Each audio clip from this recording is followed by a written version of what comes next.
Hi and hello everyone. Welcome to Sprint to UPSC. We are discussing the history of Tamil Nadu board, class 12th history of Tamil Nadu board and we are on chapter 19.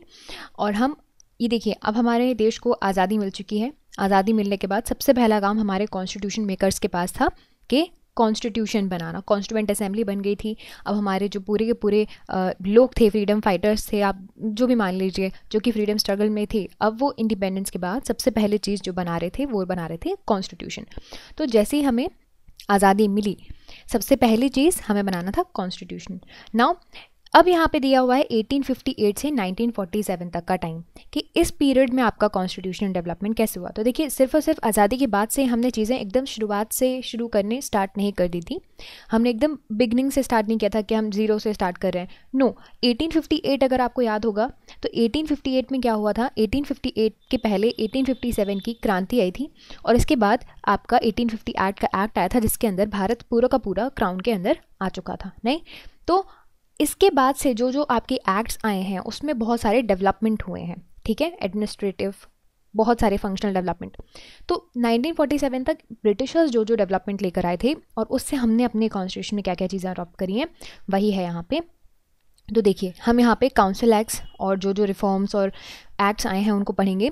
तो content देख लीजिए। Government of India act 1958, queens Victoria proclamation, Indian council act of 1861, 92 Monte Morley reform, Montagu Chelmsford's reform 1919 and government of India act 1935। ये सबसे important act है। तो ये पूरे content इस चैप्टर के, बट इस चैप्टर में, इस पर्टिकुलर सेशन में हम ये चीज़ें पढ़ने वाले हैं। तो लेट अस स्टार्ट। सो देखिए, जैसा कि मैंने आपको पहले बताया कि कॉन्स्टिट्यूशनल डेवलपमेंट की जो हिस्ट्री है वो आपकी पहले से शुरुआत हो चुकी थी उसकी। और इनफैक्ट नॉट ओनली 1858, 1773 से जब से रेगुलेटिंग एक्ट आना शुरू हुआ था, जैसे ही वहाँ पे कंपनी ने ब्रिटिश पार्लियामेंट में भारत के लिए एक्ट आना शुरू हो गए थे, वहीं से आपकी चीज़ें शुरुआत हो चुकी थी। फिर पिट्स इंडिया एक्ट आया था 1784 में, फिर 2 सक्सेसिव चार्टर्स आए थे उसके बाद, ठीक है, जिसकी वजह से पूरे कुछ कॉन्स्टिट्यूशनल चेंजेस हुए थे ईस्ट इंडिया कंपनी के रूल में जो भी भारत में करा था। फिर 1857 के रिवॉल्ट के बाद पूरी चीज़ें चेंज ही होगी, जैसे हमने पढ़ा था कि एक एरा ही चेंज हो चुका था, ठीक है। और अब the rule of East India Company came to end, और अब किसका रूल आ गया था, आपके ब्रिटिश क्राउन के डायरेक्ट एडमिनिस्ट्रेशन के अंदर भारत आने लगा था।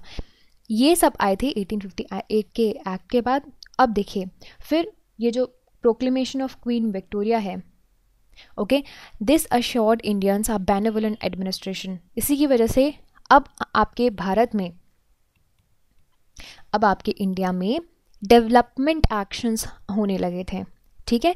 तो ये आपको याद रखना है कि इसके पहले तक का जो भी था वो, देखिए 1858 के पहले कंपनी के अंदर चीज़ें थी, तो कंपनी एक्सट्रैक्शन वाला जो उसका एक्सटॉर्शन वाला जो एक्सप्लॉयटेशन वाला जो पॉलिसी है वो अपना रही थी।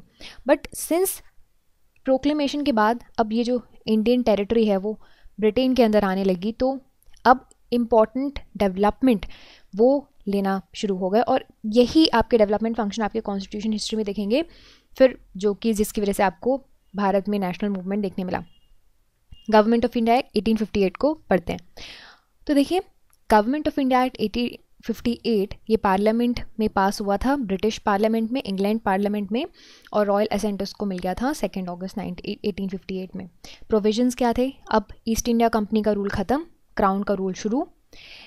इन England court of directors and board of control abolish कर दिए गए थे और उनकी जगह पे secretary of state for India आ गया था एंड इंडियन काउंसिल एस्टैब्लिश कर दी गई थी।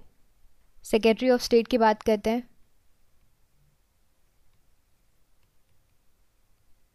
ठीक। अब ये जो होगा वो आपके ब्रिटिश की जो कैबिनेट है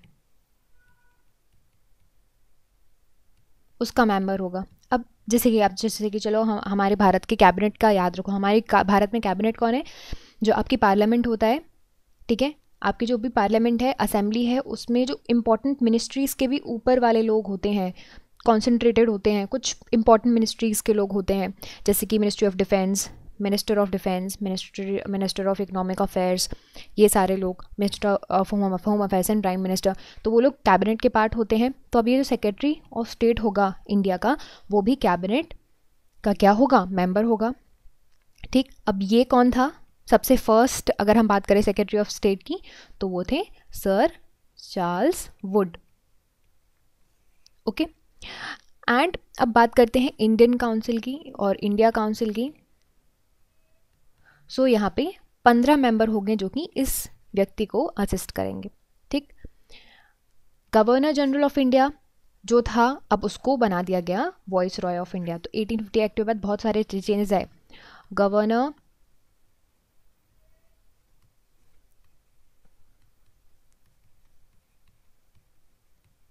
वॉइस रॉय ऑफ इंडिया बन गए भाई साहब, है ना। और फर्स्ट वॉइस रॉय कौन थे? Lord Canning. ठीक है, and all the previous treaties they were accepted and honour by this act, यानी कि अब एक्ट के अंदर इन ट्रीटीज को लीगलाइज कर दिया इन लोगों ने। क्वीन विक्टोरिया का प्रोक्लेमेशन क्या था? तो फिर 1 नवंबर 58 में प्रोक्लेमेशन आया आपकी क्वीन का, है ना। और ये जो प्रोक्लेमेशन है वो लॉर्ड कैनन ने अनाउंस किया था इलाहाबाद में। इसको इंडियन लैंग्वेजेस में ट्रांसलेट किया गया और बहुत से पब्लिक प्लेसेस पे, इंपॉर्टेंट प्लेसेस पे इसको अनाउंस भी किया गया। एंड इसने बोला कि अब भारत में कंपनी का रूल एंड हो जाएगा and queen's assumptions of India will be there. Now it endorse a treaty made by the company with the Indian princes, यानी कि इसने बोला कि जो भी ट्रीटीज़ अभी तक की है कंपनी ने उसको एंडोर्स किया और बोला कि हाँ अब हम जो भी प्रिंसेस हैं उनके राइट्स को, डिग्निटी को, ऑनर को मेंटेन भी करके रखेंगे। इन्होंने ये भी बोला कि भारत के जो लोग हैं उनको इक्वल और इम्पार्शियल प्रोटेक्शन ऑफ लॉ दिया जाएगा, फ्रीडम ऑफ रिलीजन दिया जाएगा and freedom to social practice दिया जाएगा। फिर ये जो प्रोक्लेमेशन है उसको एक प्रैक्टिकल शेप दिया गया था। सो बेसिकली आप मान लीजिए कि ये जो आपका 1858 का जो एक्ट है उसको प्रैक्टिकल प्रोक्लेमेशन मान लीजिए इस प्रोक्लेमेशन के द्वारा दिया गया। नाउ इंडियन काउंसिल एक्ट 1861 की बात करते हैं। तो यहाँ पे क्या हुआ, इंडियन काउंसिल एक्ट 1861 में इंपॉर्टेंट चीज़ें हुई थी। जो इंडियन काउंसिल एक्ट था इसमें जो गवर्नर जनरल के एग्जीक्यूटिव काउंसिल है उसमें जो मेंबर्स हैं 4 से 5 इंक्रीज कर दिए गए थे। और यहाँ पे ये जो गवर्नर जनरल के एग्जीक्यूटिव काउंसिल है it was enlarge into a central legislative council. अब इसमें 6 से 12 एडिशनल मेंबर्स जो होंगे वो गवर्नर जनरल नॉमिनेट करेगा and that should be not less than half of these members were to be non officials. ठीक है, इसका मतलब 10 a provision was made for the inclusion of Indians. अब इंडियंस का इंक्लूजन हुआ था आपके 1861 के एक्ट में in the governor general's council, but these function of the members वो लिमिटेड थे, स्ट्रिक्टली लिमिटेड थे to making legislations and they were forbidden from interning the executive matters, यानी कि सिर्फ और सिर्फ आप जो लेजिस्लेशन बनाना है उसमें काम करते थे, एग्जीक्यूशन में नहीं। उनके पास एडमिनिस्ट्रेशन फाइनेंस के पावर्स नहीं थे। Legislative council was also established in the provinces, यानी कि स्टेट में काउंसिल्स भी बनाए गए थे और एडिशनल नंबर्स जो थे, the number of additional members in the provinces वो 4 से 8 फिक्स कर दिए गए थे। So act is very very important development for India and people of India because they came to make the law. Now mechanism of Indian legislation वो धीरे धीरे develop हुआ था आपका। जो फर्दर एक्ट आए 92 से 1909 तक, धीरे धीरे करके हमने जो है इंडियंस का पोजीशन और आगे बढ़ी हुई है। 92 के वाले एक्ट की बात करते हैं तो this was very first achievement of Indian national Congress, जो हमने देखो पढ़ा था ना, मॉडरेट्स का फर्स्ट अचीवमेंट। तो यहाँ पे क्या हुआ था, जो एडिशनल मेंबर्स थे, है ना, सेंट्रल लेजिस्लेटिव काउंसिल में उनका नंबर इंक्रीज कर दिया गया था। Like they were to be not less than 10, यानी कि 10 से कम नहीं होना चाहिए और 16 से ज़्यादा नहीं होना चाहिए। एंड यहाँ पे जो प्रोपोर्शन था नॉन ऑफिशियल्स का वो भी 6 ऑफिशियल्स एंड 10 नॉन ऑफिशियल तक बढ़ गया था। Members they were allowed to discuss the budget also, criticise भी कर सकते थे financial policies. And in the provinces additional numbers provinces में भी, यानी कि जो आज की डेट में स्टेट्स मान लो, तो वहाँ पे भी वो इंक्रीज़ हो गए थे, उनकी पावर्स भी इंक्रीज़ हो गई थी। बात करते हैं एक और फेमस एक्ट के बारे में, रिफॉर्म के बारे में, 1909 का मॉन्टे मॉर्ले रिफॉर्म। ठीक है, तो ये जो लॉर्ड मॉर्ले थे secretary of state for India थे and Lord Minto he was a governor general of India. तो दोनों ने मिलकर रिफॉर्म बनाया, तो दोनों का नाम इसमें बोला जाता है। ठीक है, and it was pass to win the support of moderates Congress basically. ठीक है, मॉडरेट्स का कॉन्फिडेंस जीतने के लिए इसको पास किया गया। इंपॉर्टेंट प्रोविजंस देखते हैं। देखो, additional number central legislative council में अब मैक्सिमम कर दिए गए थे 60। ठीक है, and elected members 27 among them 33 they were nominated member and not more than 20 were to be officials. अब देखिए सबके नंबर्स चेंज हो चुके हैं, ठीक है. The principle of election to the council was legally recognised now, but communal representation was first time introduced. तो ये एक्ट इसलिए भी याद किया रखा जाता है कि फर्स्ट टाइम कम्युनल रिप्रेजेंटेशन या फिर सेपरेट इलेक्टोरेट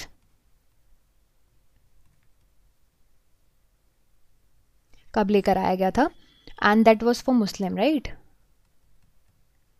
तो वो 1909 के रिफॉर्म के बाद लेकर आया गया था. प्रोविंशियल लेजिस्लेटिव काउंसिल में भी नंबर इंक्रीज हो गया था, 50 इंक्रीज हो गया था, ठीक है. नाउ काउंसिल्स वो डिस्कस कर सकते थे, रेजोल्यूशन पास कर सकते थे बजट पे, है ना, सारे पब्लिक इंटरेस्ट पे रेजोल्यूशन पास कर सकते थे. हाउएवर गवर्नर जनरल के पास ये पावर थी कि वो डिस्कशंस ऑन बजट जो है डिसअलाउ कर सकता था, ठीक. Now Indian members was appointed for the very first time to the Governor General's Executive Council, ठीक है. तो SP Sinha he was the first member. तो कुछ नाम आपको याद रखने हैं, है ना. गवर्नर जनरल के एग्जीक्यूटिव काउंसिल के पहले मेंबर. बॉम्बे मद्रास में जो एग्जीक्यूटिव काउंसिल के जो मेंबर्स थे वो भी 2 से 4 बढ़ा दिए गए, ठीक. And the practice of appointing Indians in the council begin. नहीं, काउंसिल में अब भारतीय आने लगे थे. 2 Indians they were also appointed to the council, Indian Council in England. Now Monty Midler reform, ये कभी भी ऐसा रिफॉर्म नहीं था like which was set up a parliamentary form of government in India, but moderates ने इस reform को काफ़ी अच्छे से वेलकम किया था, ये बोल के कि लिबरल मेजर्स हैं, ठीक है. एंड ये जो फिर आप देखोगे ना कि जैसे कि ये सेपरेट इलेक्टोरेट ही था, आप मान लीजिए एक बीच था जिसकी वजह से आपके भारत और पाकिस्तान में दोनों का पार्टीशन हुआ, ठीक है. So this is it about this particular session where in which we discuss some of the acts and reforms. In the next session we will discuss the Montagu Chelmsford reforms in 1919 and government of India act 1935. So this is it about this session. I hope you like this video, and if you did, you can subscribe to the YouTube channel for more videos and updates, and also you can download the Sprint UPSC app to practice book chapter and topic wise. Remember, candidates, just reading books and watching videos are not going to help you out unless you practice thoroughly. So identify your mistakes and work to improve your performance, and Sprint UPSC is the perfect app to do all of this. अगर आपको ये video पसंद आया हो तो हमारे YouTube channel को subscribe कीजिए और वीडियोज़ एंड अपडेट्स के लिए साथ ही साथ डाउनलोड कीजिए स्प्रिंट UPSC ऐप.